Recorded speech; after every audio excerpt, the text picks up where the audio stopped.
यह जगत सारा क्षणिक है और आत्मा एक नित्य है। आत्मा का अनुभव बस एकमात्र नित्य है।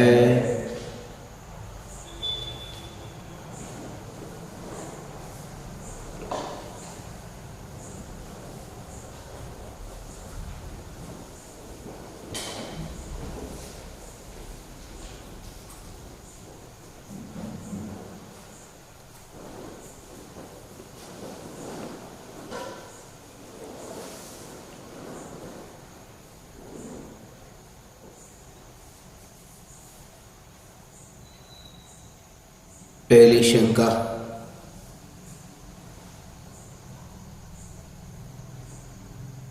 वंदन गुरुदेव, कई दिनों से मन में ये विचार चल रहा है कि कैसे अद्भुत होगी वो मुनि दशा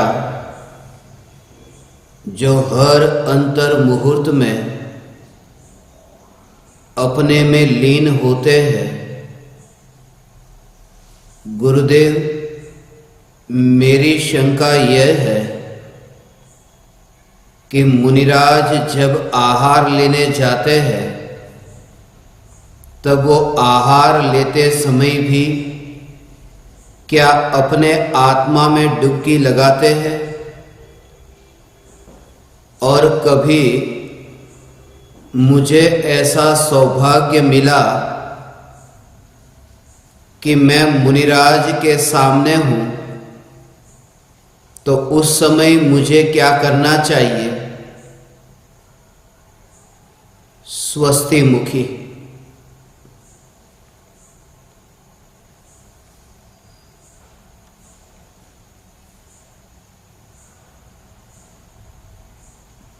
चैतन्य स्वभावी भगवान आत्मा अनादि अनंत शुद्ध चैतन्य मात्र है, ज्ञान मात्र है। मैं शुद्ध चैतन्य मात्र, ज्ञान मात्र, भगवान आत्मा हूं। ऐसे स्व संवेदन प्रत्यक्ष निर्विकल्प अनुभूति, जिस अनुभूति आत्मा में प्रकट होने पर सहज ही ऐसी दशा प्रकट होती है, वितराग परिणति प्रकट होती है। जब स्वरूप में ऐसी स्थिरता होती है, चैतन्य चैतन्य चैतन्य ऐसे अंतरंग में जो धारा चलती है, चैतन्य तत्व की धारा समय समय पर ऐसे तीव्र होने लगती है कि शुद्धोपयोग का काल भी बढ़ने लगता है, निर्विकल्प ध्यान का काल बढ़ने लगता है। अशुभ भाव तो घटने लगे, अशुभ भाव का तो अभाव हुआ। अब जो शुभ भाव भी उत्पन्न होते हैं, उन शुभ भावों में भी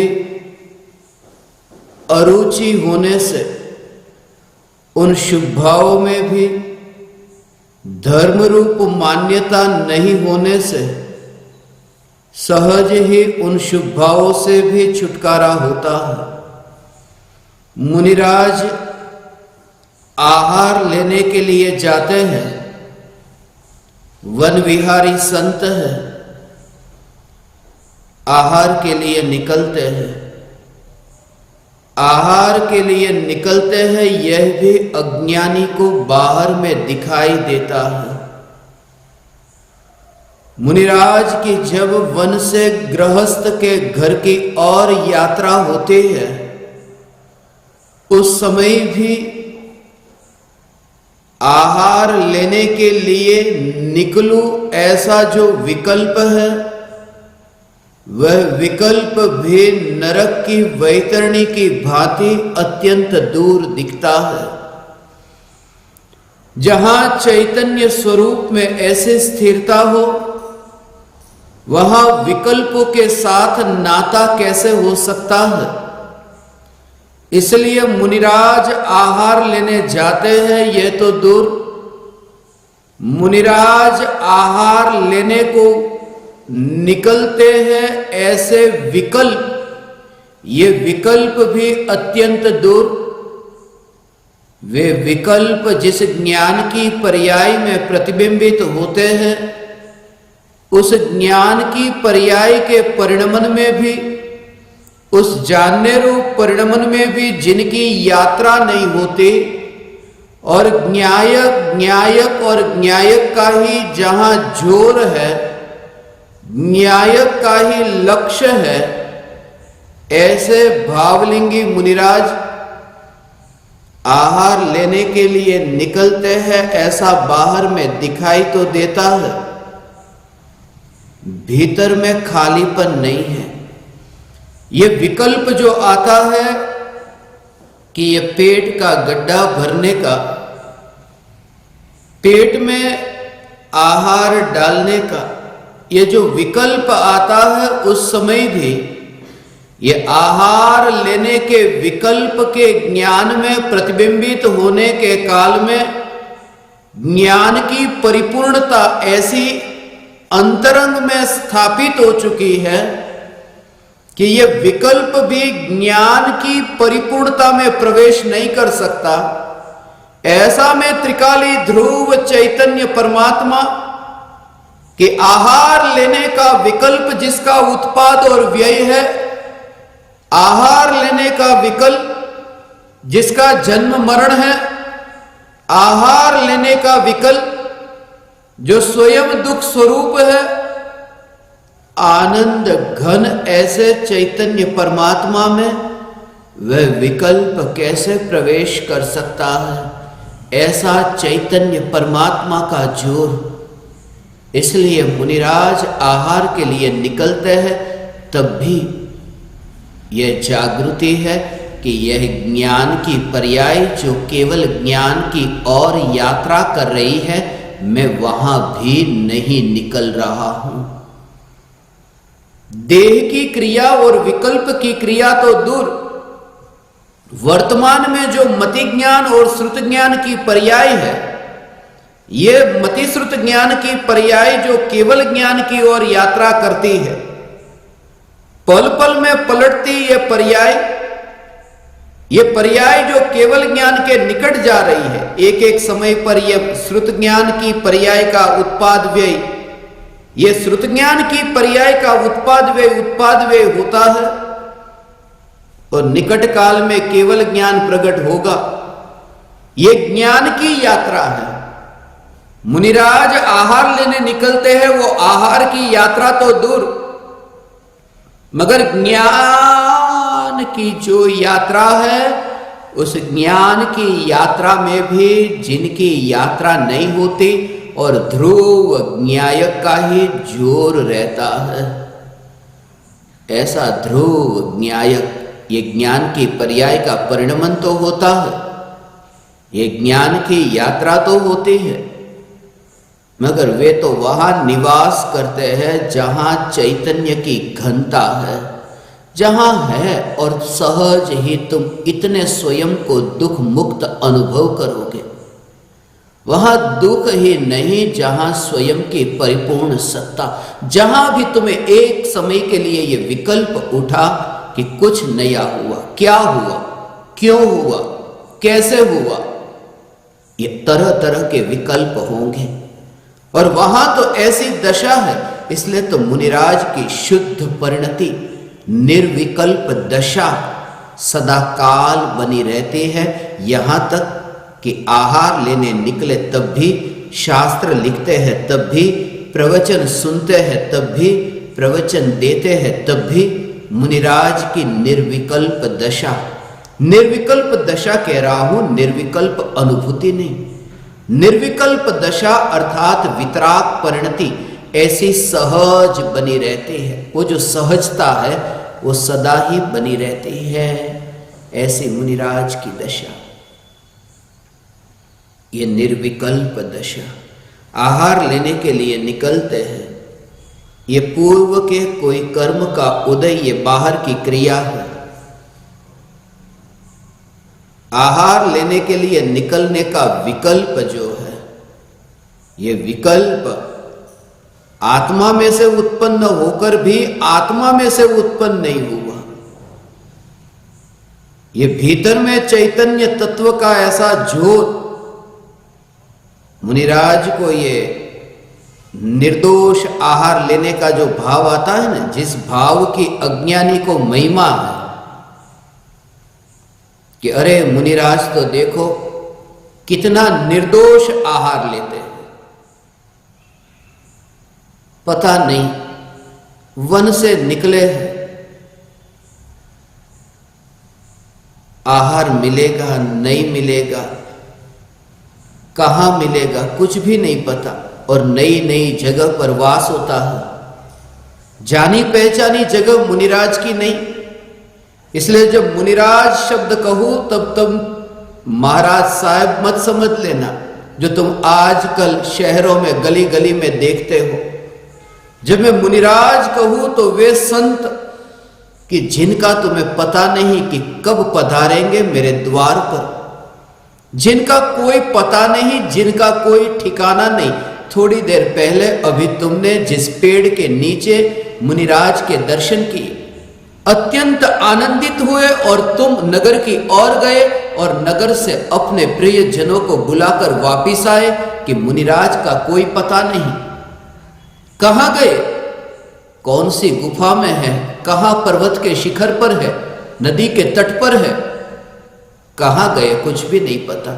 इसलिए जब मैं तुमसे कहूं मुनिराज, तब तुम महाराज साहब मत समझना जो सालों सालों तक एक ही 4 कमरे के भीतर बैठे रहते हैं।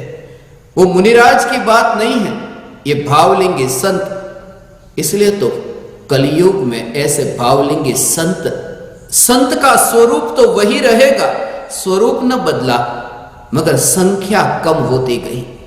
इसलिए पंचम काल के अंत तक भावलिंगी संत रहेंगे, निर्दोष पालन करेंगे, दोष न होगा चारित्र में, निर्दोष चारित्र, सकल चारित्र का पालन करेंगे, मगर वे मुनिराज की संख्या कम होती जाएगी, वे मुनिराज कोई विरले होंगे। एक बात सदा याद रहे कि अब इस कली काल में साधु जन भीड़ में तुम्हें नहीं दिखाई देंगे, वे एकांत वासी होंगे, वे वन विहारी होंगे, वे गृहस्थों की संगति से अत्यंत दूर होंगे।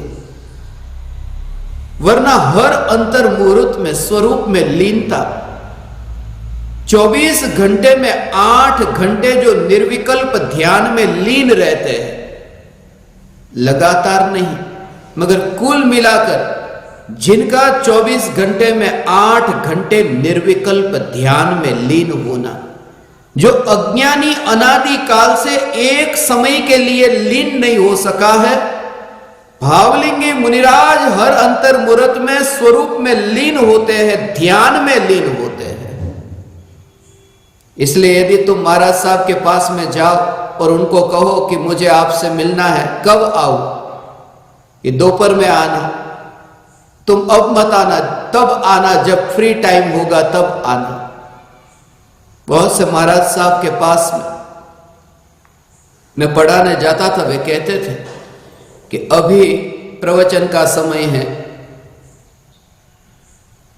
तो अभी तो हम सत्संग के लिए, ये प्रवचन सुनने के लिए बैठ नहीं पाएंगे। तो पूछता कि कब बैठेंगे, तो दोपहर में आहार लेने के बाद में जब वापिस आओ। भी मां सती वहां पर बैठे थे। उन्होंने कहा कि भोजन करने के बाद में तात्कालिक आत्मा का ध्यान नहीं करना चाहिए। पेट में भोजन गया है, अभी प्रमाद हो सकता है, आलस होगी, स्थिरता नहीं रहेगी। इसलिए ये बात मुझे स्मरण में आई, ये जो शंका है कि मुनिराज आहार के लिए निकलते हैं, वहां आत्मा के ध्यान में लीन हो सकते हैं या नहीं। मुनिराज आहार लेने निकलते हैं तब वे आत्मा के ध्यान में लीन हो सकते हैं, पूरी तरह से संभावना है, विरोध नहीं है। उसका कारण सीधा सा इतना है कि वन बहुत दूर है और गृहस्थ का घर दूर है। अब आते जाते ऐसा हो गया कि 48 मिनट से ज्यादा समय लग गया। तो समय देख करके, घड़ी देख करके वे लीन नहीं होते, मगर उनकी परिणति ही ऐसी निर्मल है कि आत्मा के ध्यान में सहज लीन हो जाते हैं। आत्मा के ध्यान में सहज लीन होते हैं, इसलिए ऐसी दशा ही आती है। इसलिए आहार लेने के लिए निकलना, वो तुम समझ सकते हो कितना गौण होगा उन विकल्पों की पूर्ति करना। चलते चलते निकलते हैं और बीच में रुक गए, ठहर लिया और बैठ गए ध्यान में लीन। ऐसी यात्रा अज्ञानी जैसे चलते चलते थक जाता है ना। तुमने पैदल यात्रा की होगी, यहां पर भी बच्चे जाते थे, पैदल यात्रा करते थे, उमराला से सोनगढ़ की, उमराला से पालीताना की। ये पैदल यात्रा करके यात्रा करने वाले बीच रास्ते में चलते चलते जब थक जाते थे तो बीच में रुक जाते थे, कहते थे विश्राम कर लेते हैं। मुनिराज भी जब चलते चलते थक जाते हैं तो विश्राम कर लेते हैं। मुनिराज भी रुकते हैं, चलते चलते थक जाते हैं, चलते चलते थकान लगती है। मुनिराज जो है भगवान नहीं है, परमात्मा नहीं है, केवल ज्ञानी नहीं है, इसलिए चलते चलते थक जाते हैं। और जब मैं ये कहूं कि चलते चलते थक जाते हैं, तब हे ज्ञान दीपक, तब तुम दो पैरों से चलने की क्रिया को मत समझना। ये विकल्प जो चलते हैं, आहार लेने के लिए निकले हैं, ये विकल्प, चार हाथ जमीन देख करके चलने के विकल्प, ये विकल्प जो चलते हैं, ये विकल्प चल चल करके इतने थक गए हैं कि फिर निर्विकल्प का विश्राम करते हैं। विकल्प से निर्विकल्प का विश्राम करते हैं। और ऐसी दशा के लिए तुम्हें अपनी दशा प्रकट करनी होगी, तुम पहचान कर सको उन भावलिंगी संतों की, वरना तुम वही देखोगे जो तुम्हें बाहर में कोई विरला उस स्वरूप को समझता है, जो वन विहारी है, जो एक स्थान पर ठहरते नहीं, इसलिए तो पहचान नहीं। मुनिराज के जाने पहचाने, मुनिराज कहीं पहचान नहीं बनाते, पहचान तो जो पहले से बनी थी उन्हें भी छोड़कर निकल गए। वे तो विहार करते हैं और विहार करते करते भी ठहर जाते हैं, स्वरूप में ठहर जाते हैं। मुनिराज का भी चातुर्मास होता है, एक स्थान पर ठहर जाते हैं, मगर एक स्थान पर ठहर जाने का अर्थ यह मत समझना कि कोई आश्रम बना करके मुनिराज ठहर जाते हैं।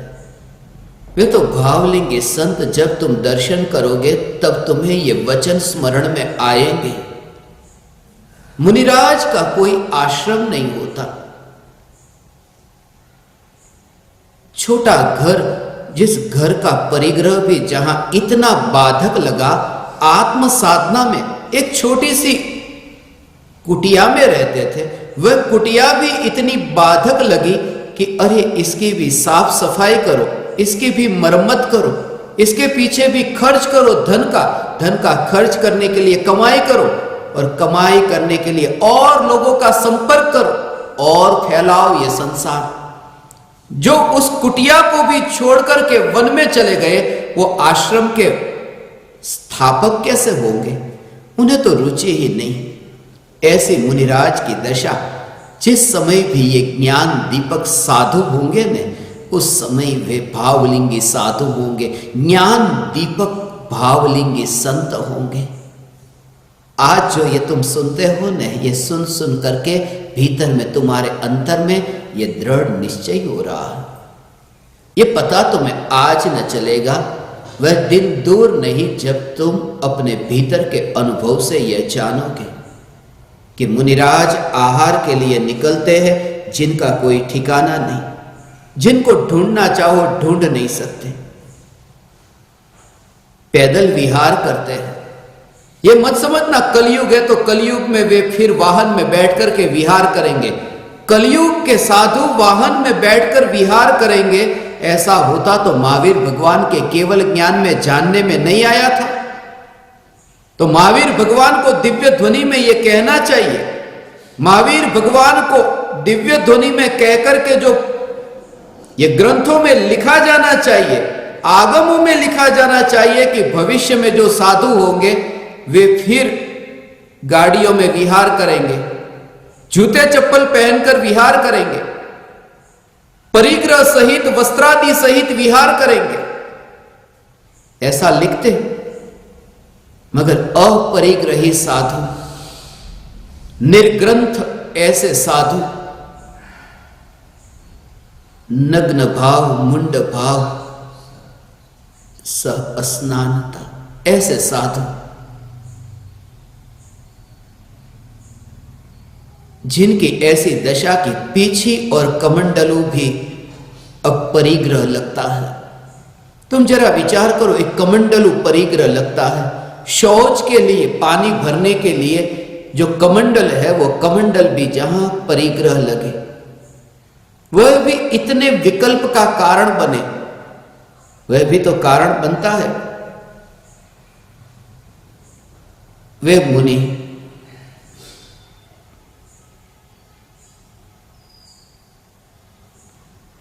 तो मुनि है।